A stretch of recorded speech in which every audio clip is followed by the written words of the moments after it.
Desde pequeña me enseñaron que la Biblia está llena de mujeres valientes, pero hubo una historia que me dejó marcada. La historia de Tamar. No es la más contada, ni la más cómoda, pero es poderosa. Porque Tamar no solo sobrevivió a la injusticia, la enfrentó. Y lo hizo con una inteligencia y una fuerza que desafían cualquier época.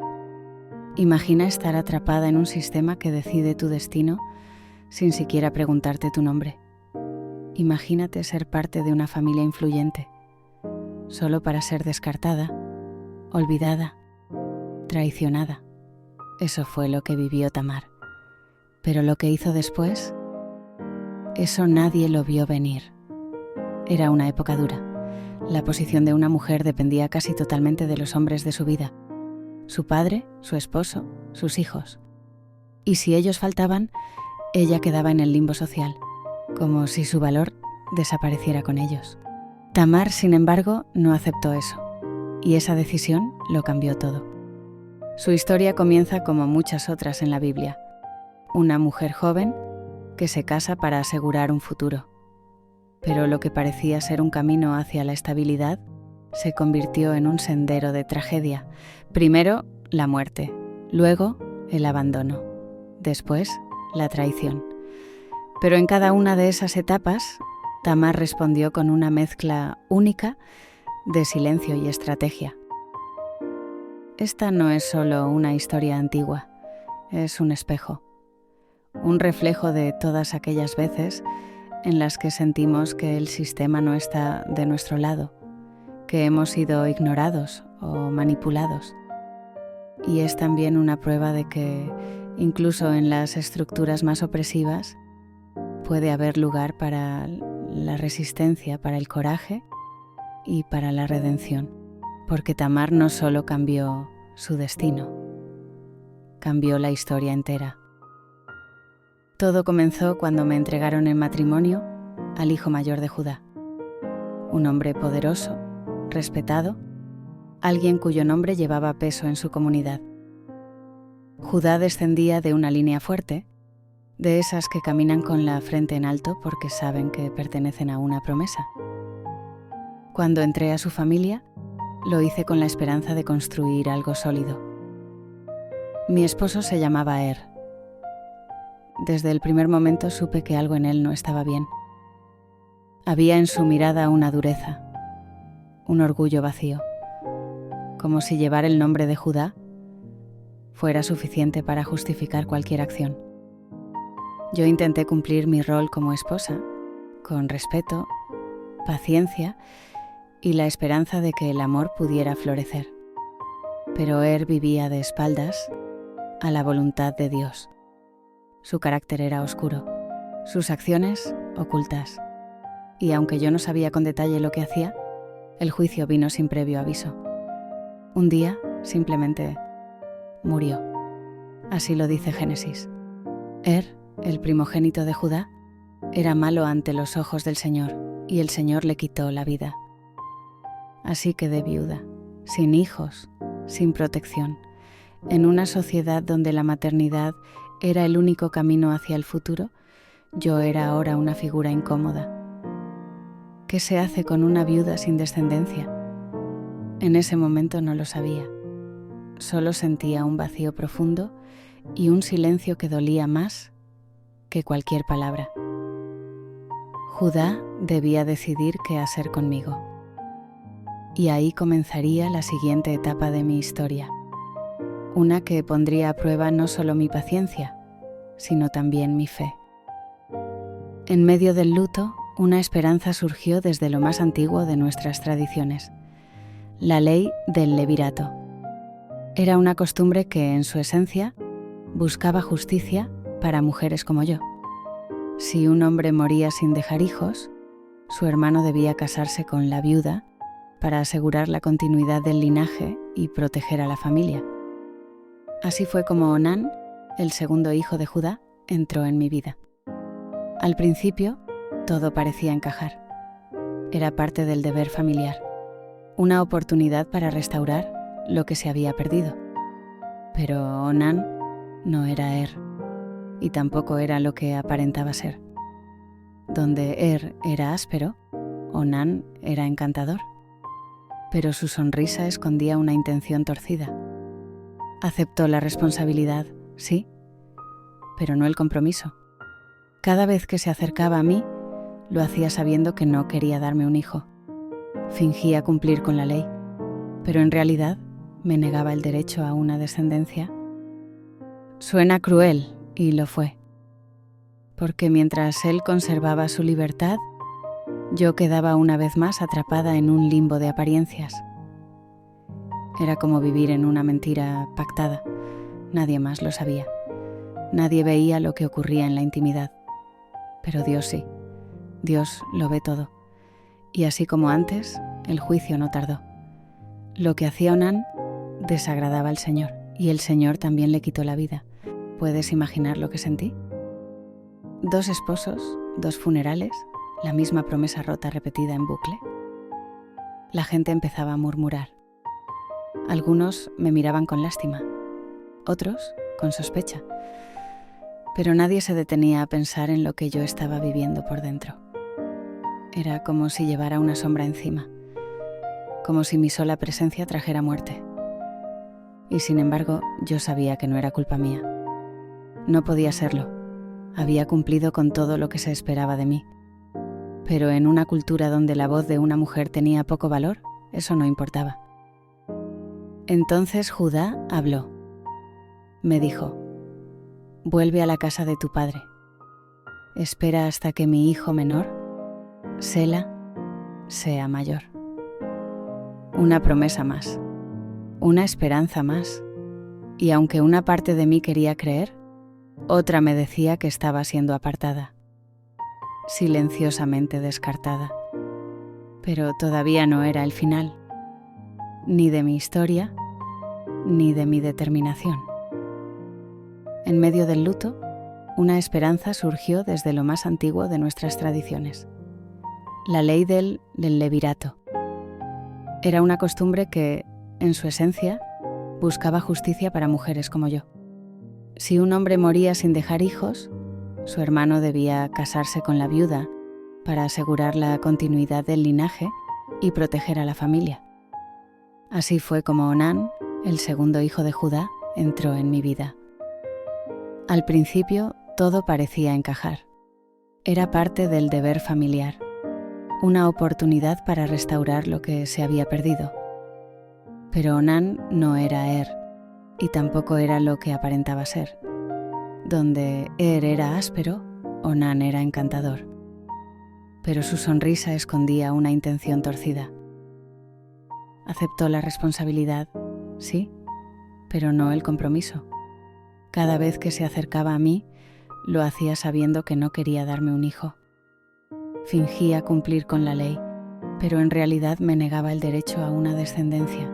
Suena cruel, y lo fue, porque mientras él conservaba su libertad, yo quedaba una vez más atrapada en un limbo de apariencias.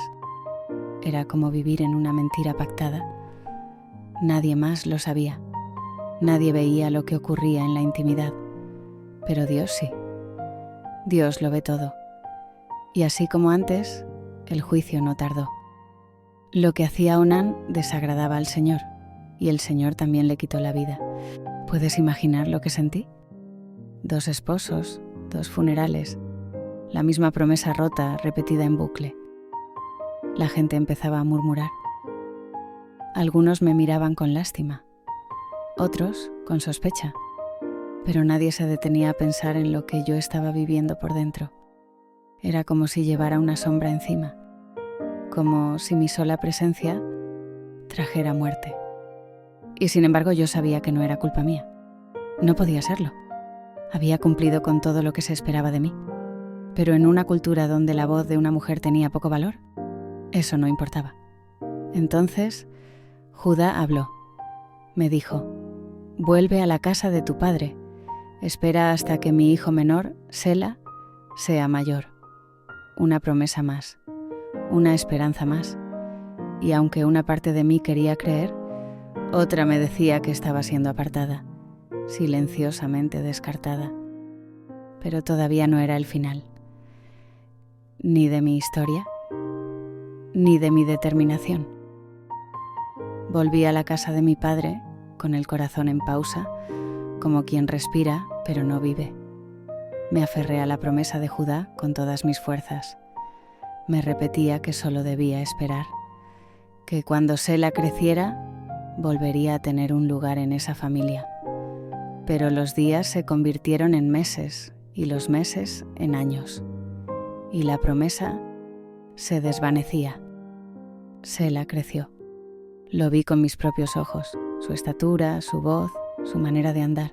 Ya no era un niño. Pero nadie vino por mí. No hubo cartas, no hubo visitas, solo silencio. El tipo de silencio que grita traición. Comencé a entender que mi nombre ya no se mencionaba en esa casa, que mi historia había sido archivada en algún rincón del olvido. Y lo peor era que no podía hacer nada. Porque en ese tiempo, en ese mundo, las decisiones las tomaban los hombres. Yo solo podía esperar, o eso creían ellos. La casa de mi padre se volvió mi prisión disfrazada de refugio. Cada rincón me recordaba lo que había perdido y lo que me habían negado. Pero no me rendí. No me permití caer en la desesperación. En lugar de eso, comencé a pensar, a planear, porque algo en mí se negó a aceptar que ese era mi final. En el fondo, una voz susurraba, no te han vencido, todavía puedes escribir tu historia. Entonces llegó el día. Un rumor se coló por las calles de mi ciudad como el viento que anuncia tormenta. Judá iba camino a Timnat, al esquilado de sus ovejas. Un evento social, una tradición, pero también una distracción para él y una oportunidad para mí. Mi mente empezó a trazar un plan. No era un impulso, era el resultado de años de espera, de años observando, entendiendo cómo funcionaban las estructuras del poder y cómo burlarlas. No tenía armas, no tenía aliados, pero tenía algo que nadie me podía quitar, mi ingenio y mi determinación. Esperé el momento justo. Fui a mi habitación, esa en la que había llorado tantas veces, y con manos temblorosas me quité las ropas de viuda. Esas telas oscuras, que habían sido mi uniforme de dolor, se deslizaron por mi piel, como si me liberaran de una cadena invisible. Me vestí con una túnica diferente. Me cubrí el rostro con un velo y salí al camino. Me senté en una encrucijada, justo por donde sabía que Judá pasaría. Mi corazón latía como un tambor. No por miedo, sino por la certeza de que estaba tomando el control de mi vida. Cuando Judá se acercó, no me reconoció. Para él yo era una extraña, una mujer cualquiera, una posibilidad efímera. No sabía que estaba a punto de encontrarse con su propia conciencia disfrazada. Se detuvo. Me habló. Sus palabras fueron directas. Su deseo, evidente. Me pidió estar conmigo. Y yo, sin revelar mi rostro ni mi voz real, le pedí algo a cambio. No oro, no una promesa vacía. Le pedí su sello, su cordón y su bastón. Objetos personales, símbolos de su identidad. Él accedió. Y ese acuerdo, aparentemente insignificante, se convirtió en la llave que abriría la puerta a la justicia. Aquella noche, en medio de las sombras, se selló un pacto que cambiaría nuestras vidas para siempre. A la mañana siguiente, regresé a casa con los objetos bien guardados. Me envolví otra vez en mis ropas de viudez, retomando mi papel ante el mundo como si nada hubiera pasado. Pero dentro de mí, todo había cambiado. Yo sabía lo que había hecho y sabía lo que vendría. Pocos días después, el primer signo de vida se reveló dentro de mí. Estaba embarazada.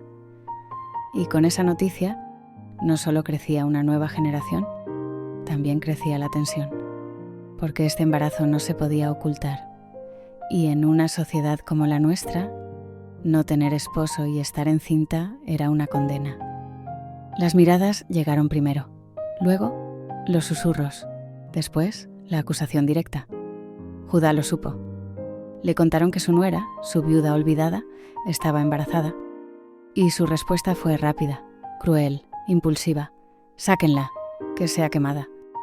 Así se juzgaba a una mujer en mi mundo, sin juicio, sin preguntas, pero yo tenía la verdad. Cuando me llevaron frente a él, no lloré, no rogué. Solo le mostré lo que él mismo me había entregado, su sello, su cordón y su bastón. Del hombre a quien pertenecen estas cosas, estoy encinta. En ese momento, el mundo se detuvo. El silencio cayó como una manta pesada. Y entonces lo escuché. Judá, quebrado por dentro, susurró: «Ella es más justa que yo». No hubo castigo. No hubo más palabras, solo verdad. Y con ella, una nueva etapa comenzaba. Pasaron los meses, y con cada uno de ellos, mi vientre crecía, y también el asombro de quienes me rodeaban.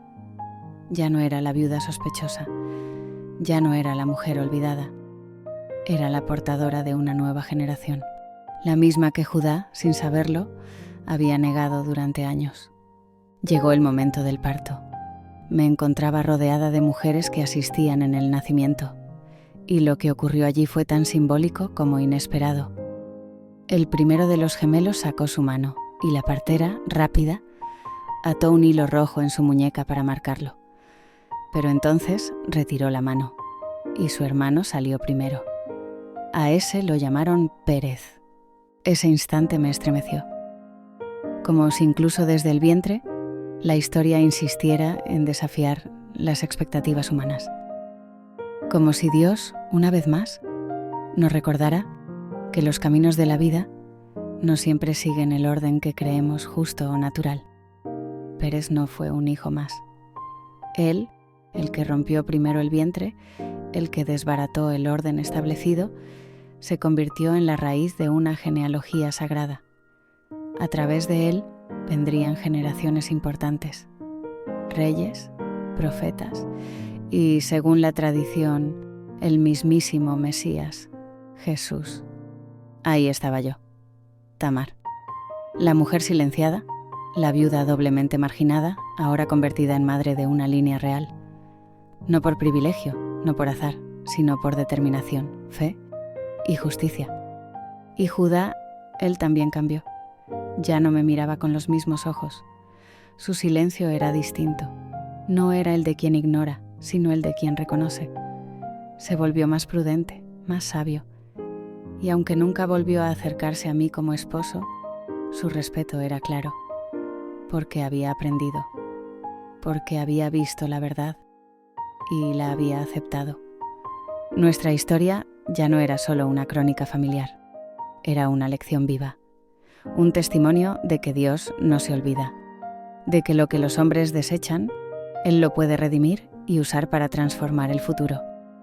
Y así, con mis hijos en brazos, no solo comenzaba una nueva etapa para mí, también se abría un nuevo capítulo en la historia de Israel.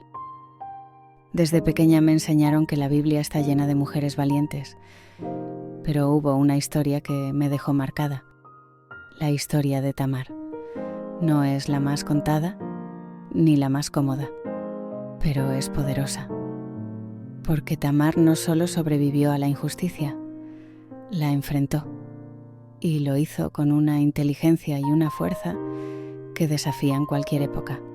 Que la historia de Tamar no solo nos inspire, sino que nos transforme. Que nuestra vida se convierta en un testimonio vivo de tu misericordia, tu redención y tu amor eterno. Amén. Si este estudio sobre la historia de Tamar te ha inspirado, no olvides suscribirte a nuestro canal y activar las notificaciones para recibir más contenido sobre la Biblia, crecimiento espiritual y enseñanzas de Jesús. Aquí encontrarás reflexiones sobre la vida cristiana, narrativas sagradas y parábolas bíblicas. Únete a nuestra comunidad de seguidores de Cristo mientras exploramos juntos los significados bíblicos y descubrimos nuevas lecciones de vida cristiana. Comparte este video y ayúdanos a difundir la palabra de Dios. Y antes de despedirnos, quiero dejarte con 3 verdades que esta historia sigue enseñándome cada vez que la medito. Primero, Dios no olvida a los que son olvidados. Tamar fue ignorada, silenciada y marginada, pero su historia fue honrada por Dios. Tal vez tú también sientes que nadie ve tu dolor, pero el cielo no está ciego. Dios te ve. Segundo, la justicia divina a veces llega disfrazada de valentía humana. Tamar no se quedó quieta, no esperó pasivamente. Tomó una decisión arriesgada, pero llena de propósito. A veces Dios te llama a actuar aunque tiemblen tus piernas, a confiar aunque parezca locura. Y tercero, tu historia puede ser más grande que tu dolor, porque Dios no solo redimió a Tamar, la colocó en la línea de sangre de Cristo. Así es el poder del reino. Transforma lo roto en fundamento, lo olvidado en legado. Así que no te rindas, no te calles. Y no te olvides de que, como Tamar, tú también puedes ser parte de una historia mucho más grande de lo que imaginas. Gracias por estar aquí. Que la paz de Dios te acompañe y que su palabra siga iluminando tu caminar.